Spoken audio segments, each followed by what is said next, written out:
Iglesia Bautista Emanuel, abrazando al mundo con su amor. Oremos para que el Señor les ayude a los nuevos creyentes en su caminar. Padre, estamos agradecidos por este tiempo, por tu generosidad.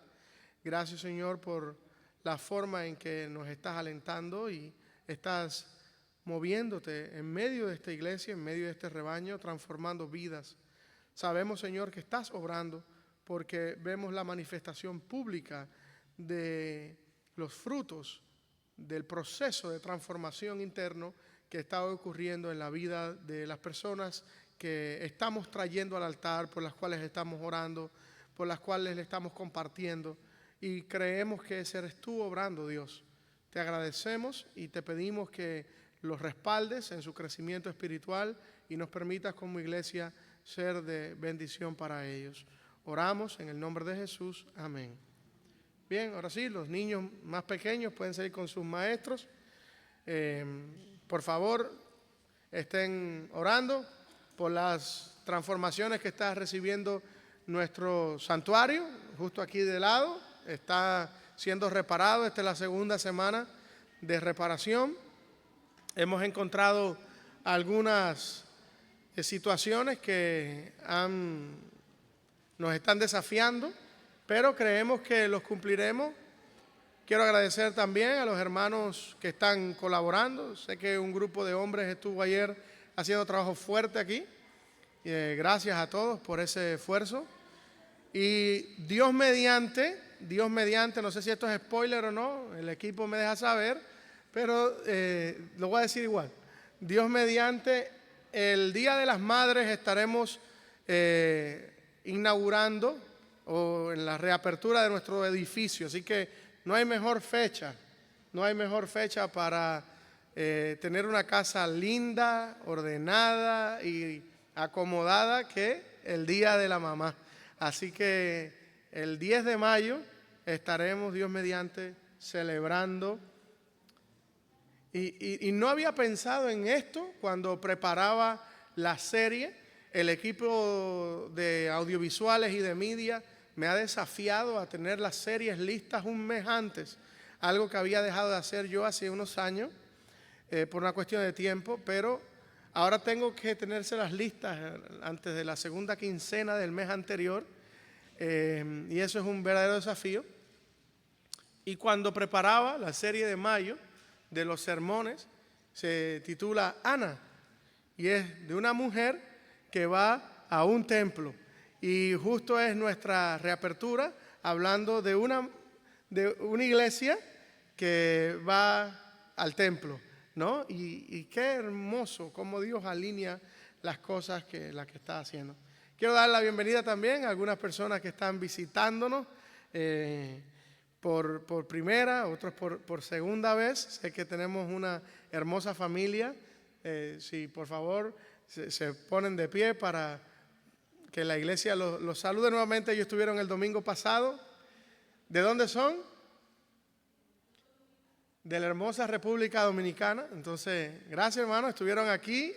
Algunos de los que estábamos en el viaje fuera de la ciudad no los pudimos conocer. Hoy los conocemos.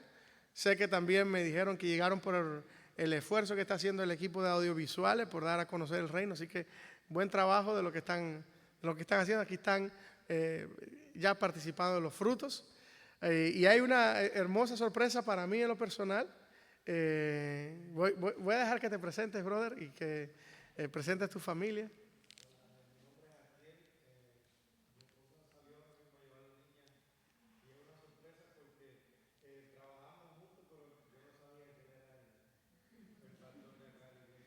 Así que bienvenido, que el Señor bendiga a tu familia, que te bendiga a ti. La iglesia los saluda y te deseamos un bonito tiempo aquí, que se repita. Bien. Quiero recordar que nos estamos preparando para ir pronto a Georgia a un desafiante viaje misionero. Este es el segundo del año.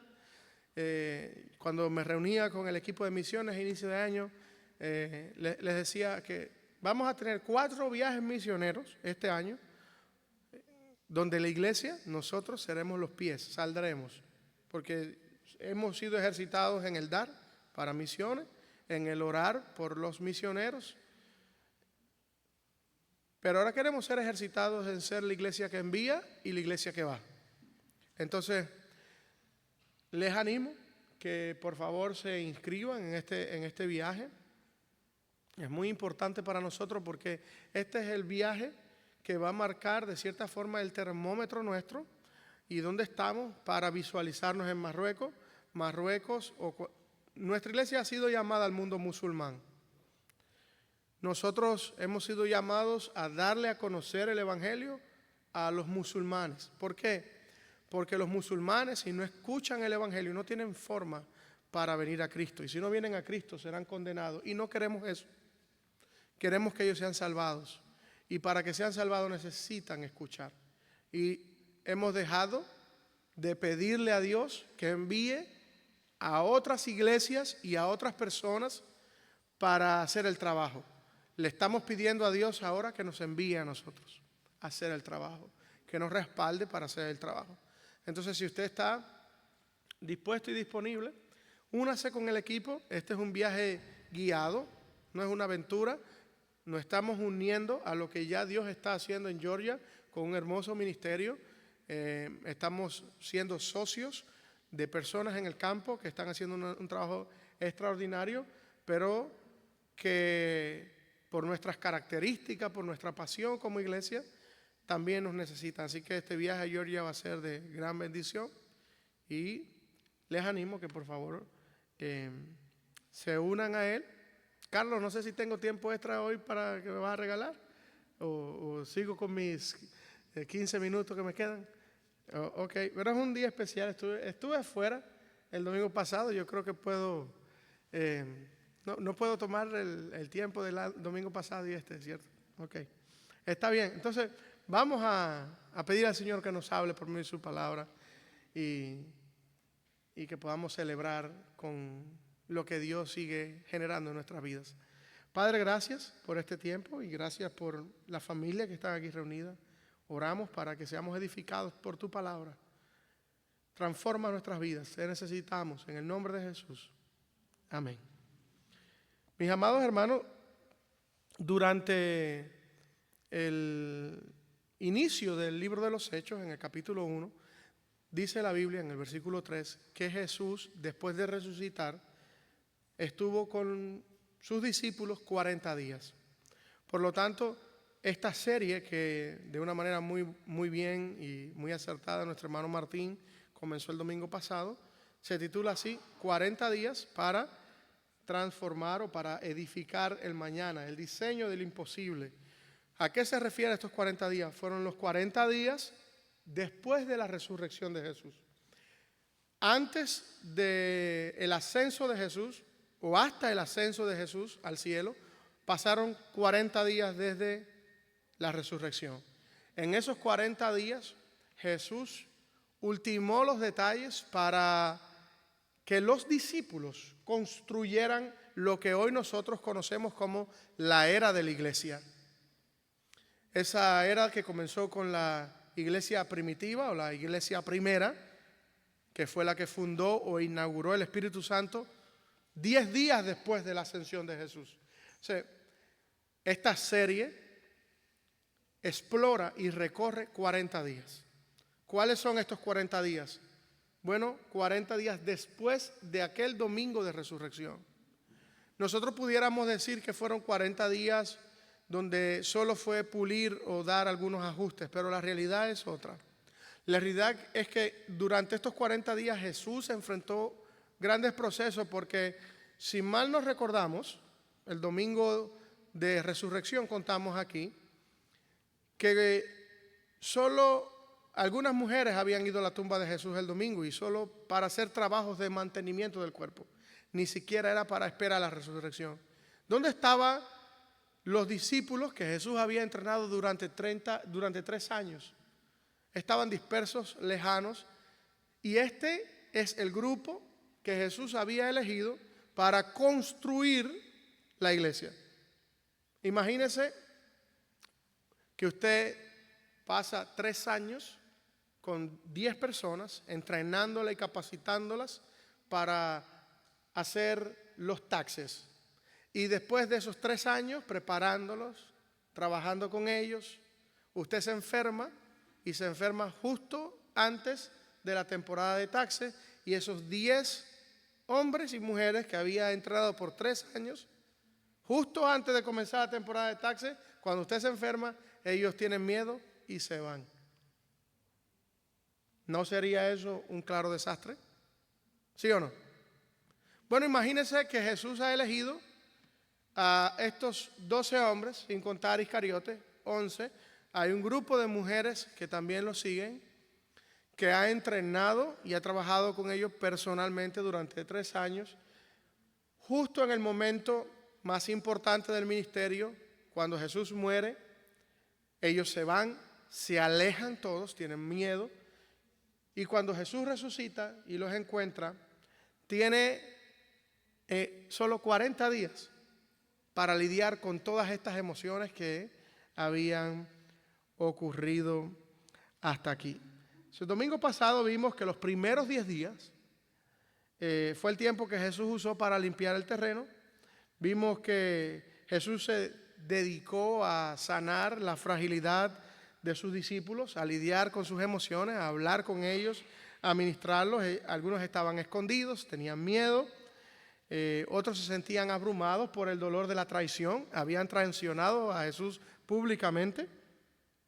Y de cierta forma eso era un fracaso, midiéndolo en el término de lo que ellos habían experimentado. No es difícil entonces de entender que cuando Jesús les aparece, una de las primeras palabras que le dice es paz a vosotros, de la forma en que trata de lidiar con sus emociones. Sin embargo, después de estos 10 días, Jesús comienza a convertir el trauma del fracaso, de la traición, en una propulsión y de impulsarlos a lo que era la visión. Vamos a ir a Lucas capítulo 24, si alguien por favor lo lee, Lucas 24, versículo del 44 al 46. O sea, Jesús ya lidió con esas emociones, al menos inicialmente, empezó a trabajar con ellos en su corazón, pero tiene 10 días. Estos 10 días han sido en el trabajo de Jesús suficiente para lidiar con estas emociones, pero Jesús tiene un plan y este plan le faltan 30 días para ascender. Entonces, esta etapa que Jesús va a vivir ahora es una etapa no solo ya para lidiar con sus emociones, sino es para convertir el trauma en una experiencia que los propulse hacia adelante. Eso no solo va a lidiar emocionalmente, bueno, sé que me traicionaron, los perdono, los cuido, los amo, deseo que estén en paz. Jesús ya hizo eso durante 10 días. De esos 40 primeros que estamos explorando, estos 10 días los usó para hablar con los discípulos de esta forma. Pero Jesús necesita que estos discípulos se levanten y comiencen a entender cuál es su función y cómo Jesús, de una manera brillante, va a usar el dolor, el sentimiento de fracaso, el sentimiento de traición, cómo lo va a usar para que eso sea la plataforma sobre la cual estos hombres se levanten y sean usadas para la extensión del reino y la construcción de la iglesia moderna que nosotros conocemos hoy. ¿Alguien encontró Lucas del 44 al 46 del capítulo 24? Y les dijo: estas son las palabras que os hablé, estando aún con vosotros, que era necesario que se cumpliese todo lo que está escrito de mí en la ley de Moisés, en los profetas y en los salmos. Entonces les abrió el entendimiento, para que comprendiesen las Escrituras. Y les dijo: así está escrito, y así fue necesario que el Cristo padeciese, y resucitase de los muertos al tercer día. Gracias. Miren cómo Jesús conecta el pasado de esos 3 años que él estuvo con él. ¿Por qué? Porque cuando Jesús estaba en el Gólgota, solo estaba Juan, el discípulo más joven. El resto, ¿dónde estaba? Se habían ido a pescar, tenían miedo, lo habían negado la noche anterior. ¿Y qué había pasado? De cierta forma se habían olvidado de lo que había hecho Jesús durante 3 años, de sus enseñanzas. ¿Y qué es lo primero que Jesús está haciendo después de lidiar con sus emociones por 10 días? Yo necesito que ustedes se conecten con lo que ustedes son y con lo que yo digo que ustedes son. Ustedes son mis discípulos y yo necesito que ustedes recuerden, ¿qué cosa? Lo que yo les hablé cuando estuve con vosotros. ¿Cuándo es eso? Antes de la cruz, los 3 años de enseñanza. Yo necesito que ustedes recuerden eso. Ese es el objetivo. ¿Por qué? Porque al igual que nosotros, los discípulos seguían arrastrando las cadenas del fracaso, de la traición y del miedo. Muchos de nosotros venimos a Cristo y aún seguimos arrastrando nuestro pasado, y lamentablemente ese pasado no solo sigue definiéndonos a nuestros ojos, sino sigue condicionando la forma en la que nosotros nos presentamos con alguien más, la forma con la que nosotros hablamos, la forma con la que nosotros estamos y nos sentimos. Por lo tanto, lo que Jesús quiere hacer es, estos 10 días fueron suficientes para lidiar con sus emociones. Ahora yo necesito que ustedes aparten las emociones de su corazón y recuerden lo que han aprendido de mí. Y eso es una enseñanza importante en medio de nuestras necesidades, no solo en medio de esta historia de 40 días, donde Jesús está transformando a estos hombres para que dejen de ser discípulos y se conviertan en los apóstoles de los cuales luego la iglesia primitiva va a contar. Esto es un buen anticipo para cómo nosotros debemos lidiar con nuestras propias realidades y nuestros propios problemas. Es cierto, como dice Salomón, todo tiene su tiempo y todo lo que se quiere debajo del cielo tiene su hora. Eclesiastés capítulo 3, ¿no es cierto? Sin embargo, hay tiempo de reír y hay tiempo de llorar. Pero es importante para nosotros que admitamos que después de que nosotros suframos la pérdida, suframos el dolor, la escasez, los pleitos, las contiendas, los señalamientos, que nosotros recordemos qué es lo que ha dicho Jesús que nosotros somos. Y somos sus hijos. Y que nosotros recordemos cuál es el propósito que Él ha colocado en nuestras vidas. Por eso la primera conversación es, entonces les abrió ¿qué cosa? El entendimiento. Y esto es algo que es un milagro divino. Él se acerca y entiende que emocionalmente ellos están sensibles. Pero les abre el entendimiento. Con la presencia de Jesús o en la presencia de Jesús, nosotros no solo escuchamos la palabra de Dios, sino que la podemos comprender. Nosotros hemos venido a este lugar para que se nos abra el entendimiento, para entender lo que Jesús espera de cada uno de nosotros y cómo nosotros podemos ser hombres y mujeres que sirven como herramientas para edificar el mañana. ¿El mañana de quién? Nuestro mañana, el mañana de la iglesia, el mañana de esta comunidad, el mañana de nuestras familias.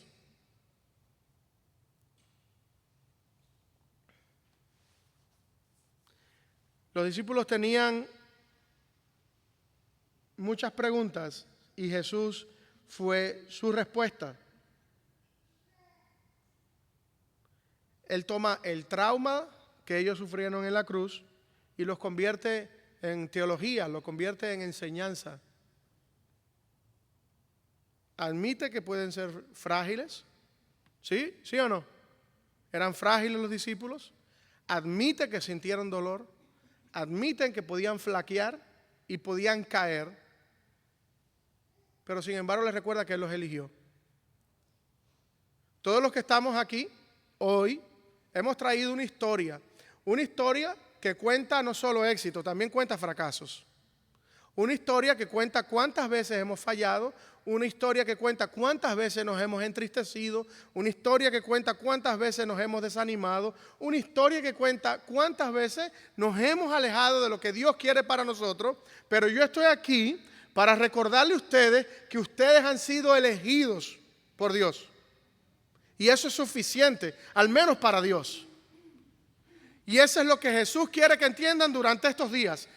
Sí, yo puedo entender que están tristes y lidiaré con eso, pero yo necesito que ustedes entiendan que aún son mi elección, que no están descalificados. En la mayoría de nuestras empresas, en la mayoría de nuestros colegios, en las universidades, los fracasos cuestan mucho y muchas veces definen o nos definen por el resto de nuestras vidas. La teología bíblica que Jesús está enseñando es que está diciendo que Ustedes no serán definidos, le dice a sus discípulos, por su fracaso. Estarán siempre definidos por mi elección. Yo los elegí. ¿No dice eso Juan capítulo 15? Yo los elegí a vosotros. No me eligieron ustedes a mí, los elegí yo. Entonces, ustedes han llenado esta sala, al igual que yo, con muchas historias. Y muchas veces esas historias también cuentan nuestro fracaso, nuestra desobediencia, nuestro pecado. Sin embargo, seguimos siendo la elección de Dios. Y a mí me gustaría que usted mirara al que está a su lado y pudiera decirle eso. Tú eres lo que Dios dice de ti. Mira al que está a tu lado y dile, tú eres lo que Dios dice de ti. Y tú eres una elección. ¿Sabe por qué? Porque probablemente usted puede pensar que llegó a esta iglesia solamente como el proceso del azar, o que algo de forma misteriosa casualmente lo trajo hasta aquí. Pero usted está aquí porque Dios, en su soberanía y en su forma sobrenatural de entender y de pensar, lo eligió y lo trajo aquí. Eres esa elección. Y esa elección no cambia por cómo tú entiendes, por cómo tú te desarrollas, por cómo tú te mueves o por cuántos fracasos tú cometes. Esa elección se mantiene en él, porque sabe, una de las cosas que yo no tengo, pero que amo tener, que quiero tener, es la forma que Dios obra. Y Dios no cambia. Mi esposa, al igual que la suya, mi esposa no está aquí, así que tengo una breve pausa para hablar de mi esposa. Mi esposa puede tener una tendencia a cambiar en algún momento de acuerdo a cómo ella entiende que yo estoy haciendo las cosas. Se puede sentir desanimada si no estoy a la altura de lo que ella espera. Al igual que usted, si sus hijos no se están portando bien, se siente triste, desanimado, ¿no es cierto? Pero Dios no se siente así con nosotros. Dios siempre está actuando de forma soberana, de acuerdo a su plan. Y aunque muchas veces los defraudamos, Dios sigue extendiéndonos amor, misericordia y manteniendo su elección, diciendo, tú eres mío porque yo te elegí y pagué un precio por eso. O sea, cuando los discípulos les abren el entendimiento para que recuerden quiénes son y no se olviden que hay un plan que tienen que cumplir. Miren la pedagogía que Jesús usa. Vamos a leer Hechos 1:3. Alguien que lo pueda leer. Y estamos hablando, estos días son del día 11 al día 30 aproximadamente. Alguien que pueda leer Hechos 1, versículo 3. A quienes también, después de haber padecido, se presentó vivo con muchas pruebas indubitables, apareciéndoseles durante 40 días y hablándoles acerca del reino de Dios. A esto le vamos a llamar la pedagogía de la ausencia, o la forma en que Jesús va a enseñar. Jesús ahora va a enseñar con la ausencia. Dice, ¿cómo? Sencillo. ¿Cuánto tiempo estuvo Jesús con ellos antes de la crucifixión? Aproximadamente 3 años. ¿Dijimos eso? ¿Sí? Ok. Durante esos 3 años, ¿cómo estaba Jesús con ellos? ¿No dice la Biblia que dormía con ellos, comía con ellos, andaba con ellos? ¿Sí o no? Lo compartía todo y les enseñó. Ahora, Jesús va a usar lo que nosotros vamos a llamar la pedagogía de la ausencia o el método de la ausencia para enseñar. ¿Qué es esto? Dice este texto que la hermana acaba de leer, texto de Lucas en Hechos, que Jesús aparecía y desaparecía para enseñar. Ya no estaba 24 horas con ellos. Ahora usted podría decir, pero lo lógico es que esté con ellos y que esté con ellos y que esté con ellos. Bueno, eso es lo lógico en su lógica. Pero en la lógica de Jesús es, voy a estar contigo para reafirmar algunas cosas y te voy a dejar practicar lo que ya has aprendido. Y voy a dejar y a permitir que tú lidies con tu fracaso, con tu propósito y que tomes decisiones basado en la autoridad delegada. Fíjense en qué momento ha llegado esto. Muchos de los que están aquí tienen padres que están en la universidad, hijos que están en la universidad, hijos que están a punto de ir a la universidad. Perfecto ejemplo para ello, la pedagogía de la ausencia. Estoy contigo, pero ya no estoy contigo como en la casa. Ya no vas a dormir conmigo, no voy a lavar tu ropa, no voy a preparar tu comida, no voy a decirte lo correcto y lo incorrecto todos los días. La pedagogía de la ausencia, el método de la ausencia, es donde yo delego responsabilidad, pero también delego autoridad. Y la autoridad que habían recibido era: tienen que ser discípulos, tienen que admitir que ustedes están en algo mayor que ustedes y tienen que trabajar, y voy a confiar en ustedes. Y no me van a tener todos los días de forma presencial, pero estaré accesible todo el tiempo de forma espiritual. ¿Es un buen ejercicio para los hijos que están pensando en la universidad? Sí. Yael, Edward, Alondra. ¿Qué quiere decir esto? Que mamá y papá siempre estarán tan cerca como una llamada, como 1 o 2 horas en automóvil, pero es tiempo donde las creencias durante toda esta vida que han fundamentado quién tú eres, ahora sean tus creencias, no las de tus padres, y que ahora tú admitas que este es el propósito tuyo, no como alguien de apellido Hernández, sino como alguien de apellido Cristo. Y esa es la pedagogía de la ausencia. Estoy contigo, pero no estoy físicamente todo el tiempo contigo. Acentuaba Jesús en los momentos que aparecía con ellos las cosas importantes,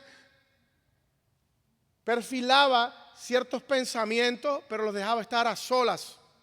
Nosotros como iglesia somos el resultado del trabajo exquisito que estos discípulos iniciaron basado en la pedagogía de la ausencia, y estamos nosotros admitiendo que nuestros hijos también en un momento determinado serán los pilares de su familia, de sus hogares y de sus propias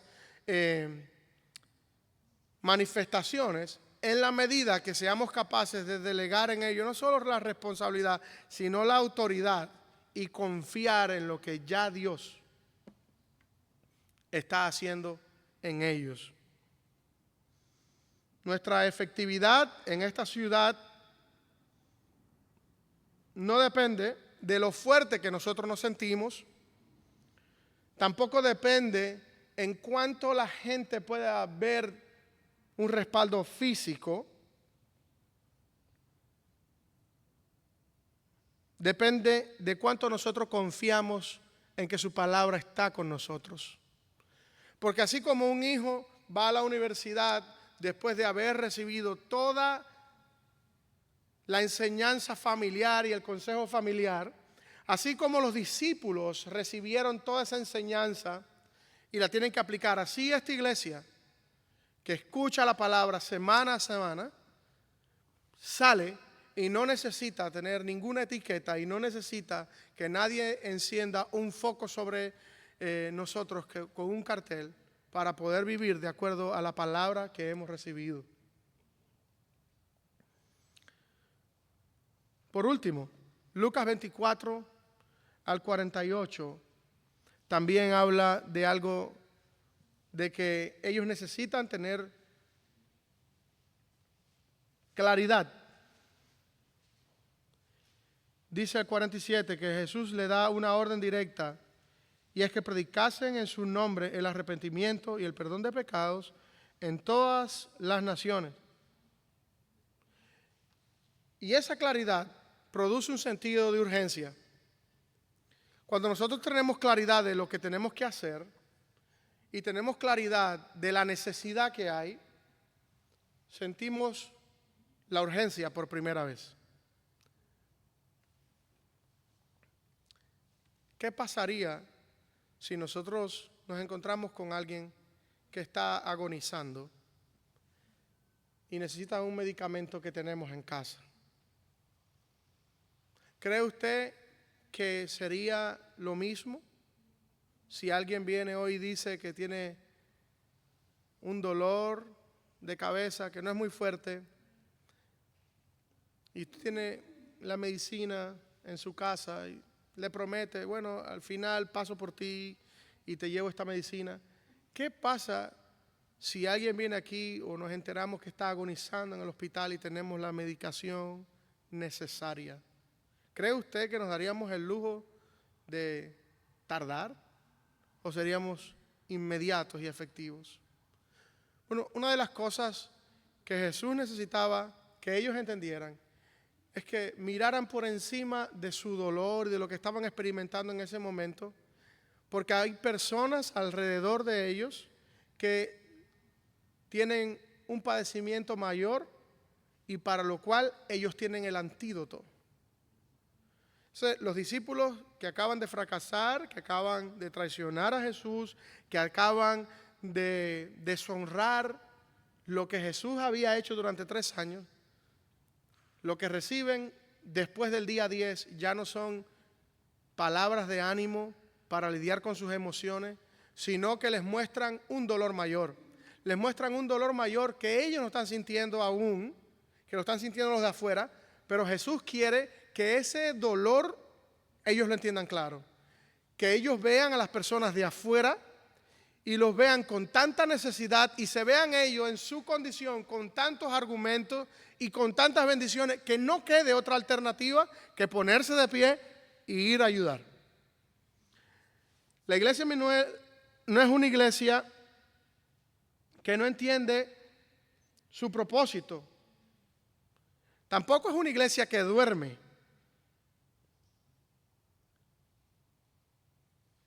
Esta es una iglesia que entiende el dolor de afuera, el dolor de los demás. Un dolor que no necesariamente habla, pero un dolor para el cual nosotros tenemos el antídoto y en las Escrituras. A mí me gustaría que a partir de hoy, después de ver el kit de activación, pongamos algo más en práctica. Y es que cada semana, cuando nosotros vengamos aquí, que tomemos un tiempo para compartir lo que hemos hecho para la gloria de Dios. 1 minuto, sin nada estructurado, y que podamos, le voy a pedir al equipo que me ayude a organizar esto. 1 minuto, nos ponemos de pie y le digo a otro, ¿sabe por qué?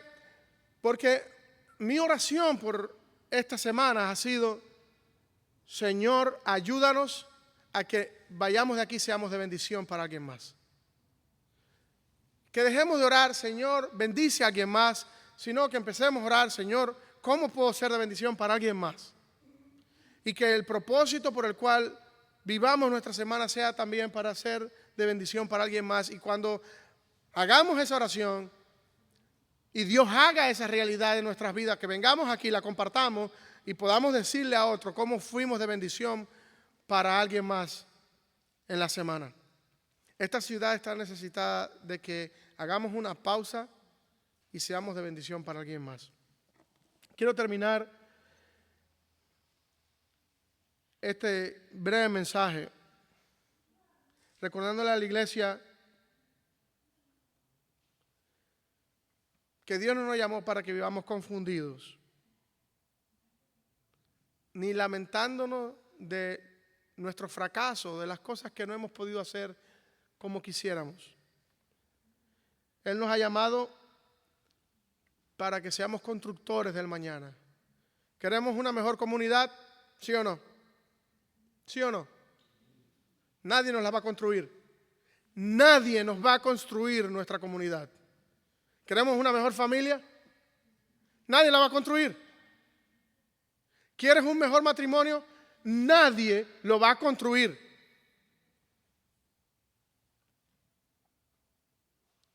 Pídele a Dios que te use a ti. Que tú seas una herramienta en sus manos. Que tú seas un agente en sus manos. Que tú seas para tu matrimonio, tus hijos, tu familia, tu comunidad, tu iglesia, una fuente de bendición. Vamos a construir el mañana. Es mi oración que lo que se esté reparando en Emmanuel durante estos días no solamente sea el edificio, sino sean nuestras almas.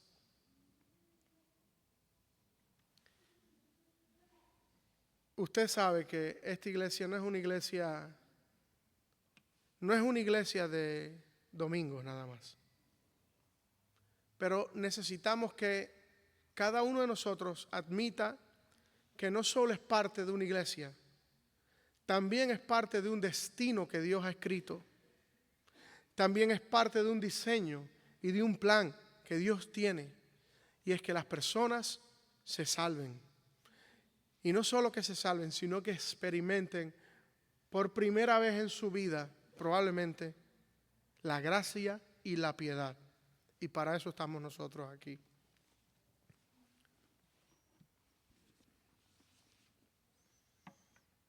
Hermano, hoy debemos comenzar a edificar el mañana. Es hoy. ¿Quién está conmigo? Nos ponemos de pie y terminamos orando. Quiero celebrar también que nuestra bella hermana Marisa está con nosotros después de unas lindas y sabrosas, pudiera decir, vacaciones también. Las vacaciones, Las vacaciones también, correcto. Todas las familias que están hoy con nosotros son un regalo. Pero vayámonos de aquí pensando en cómo seré de bendición para alguien más. ¿Cómo seré de bendición para alguien más? Esta semana tienes un desafío y es ser de bendición para alguien más. ¿Por qué? Porque el domingo el equipo hará que esto pase. Yo no sé cómo lo harán, pero lo harán. Y esta iglesia es eso. Esta iglesia es un lugar donde no solo venimos a cantar y a adorar juntos, sino también venimos a exigirnos y a desafiarnos a ser mejores. Es un lugar donde venimos a equiparnos para salir y ayudar a alguien más. ¿Sí? Usted va a decir, pero ¿qué voy a dar yo? Yo creo que estamos en mejores condiciones que la primera generación de la iglesia, los apóstoles. ¿Se acuerda de dónde venían los apóstoles después de esos días difíciles de la crucifixión y la resurrección? Venían de estar al más altísimo nivel con Jesús. Y salieron cabizbajos, tristes, hechos pedazos, cuando vieron crucificar y morir a su maestro. Jesús hubiera podido ejecutar un plan B y seleccionar a otros y dejar a Juan y un grupo de mujeres que estuvo allí, a María Magdalena, y decir, ahora es su responsabilidad, pero no lo hizo. Eligió a los que estaban tristes, a los que estaban rotos, a los que estaban traumados, y usó todo eso y lo canalizó y lo propulsó para que se convirtieran en los hombres de los que hoy contamos orgullosos las grandes hazañas de la fe. Esos hombres no eran más grandes, ni sus dolores eran menores a los de nosotros. Podemos nosotros ser usados para esa gloria y ser de bendición para alguien más. Si esa es tu decisión, Emmanuel está aquí para equiparte, para ayudarte y que Dios cumpla su propósito en ti. Padre, gracias por tu palabra. Gracias por el ánimo que encontramos en la verdad. Gracias porque tu palabra es la voz de la verdad. Señor, el gigante nos mira de lejos y se ríe y se burla de nosotros, señalando nuestras imperfecciones, señalando nuestros pecados y queriendo condenarnos. Pero miramos a ti. Miramos a ti y vemos en ti, Señor, el Dios que nos ama, el Dios que envió a su Hijo para morir por nuestros pecados y para darnos libertad. Señor, ayúdanos a que al salir de aquí salgamos con el deseo y el compromiso de ser de bendición para alguien más. Oramos, Señor, por la cosecha, anticipamos esa cosecha y agradecemos de antemano. Y ahora que el amor de Dios, la gracia salvadora de nuestro Señor Jesucristo y la comunión con su Santo Espíritu, el Consolador, sean con la iglesia aquí reunida desde ahora y hasta la eternidad. Y el pueblo de Dios dice, amén. Estamos despedidos, hermanos. Váyanse y sean de bendición a alguien más. Que tú